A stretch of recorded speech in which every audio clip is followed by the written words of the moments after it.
Le Coredaf est une association loi 1901 à but non lucratif qui gère le SAPA, Centre de soins d'accompagnement et de prévention en addictologie.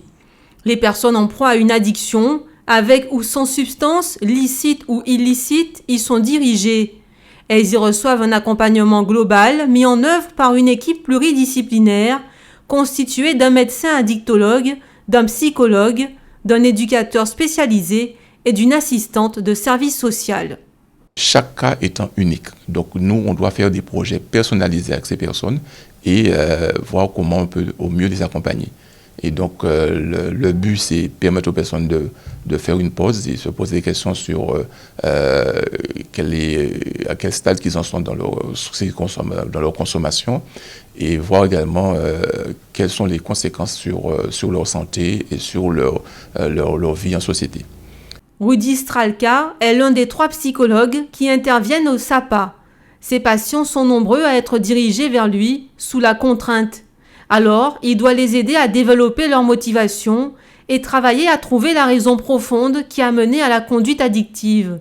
Les facteurs de risque sont nombreux et remontent souvent à l'enfance.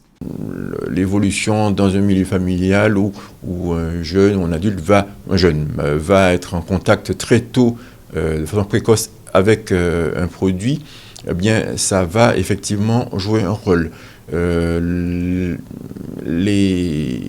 différents comportements que l'on va avoir avec l'enfant de son jeune âge va influencer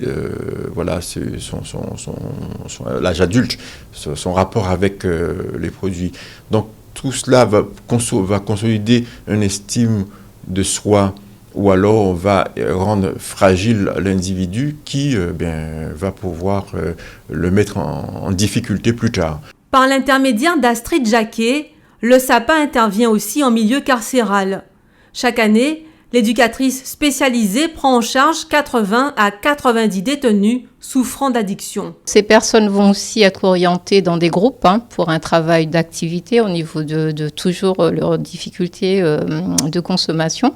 Donc c'est un groupe qui est mené le lundi et le mercredi, donc avec 2 groupes différents bien sûr, et par lequel je vais vraiment mettre l'accent sur les comportements à risque et les dangers que vont justement engendrer ces situations d'addiction, notamment tout ce qui est consommation de substances telles que le crack ou la cocaïne, l'alcool, etc., même avec d'autres produits peut-être qui ne sont pas encore consommés, mais qui risquent peut-être d'arriver sur le marché. Depuis 5 ans, le SAPA accueille plus de 600 personnes chaque année.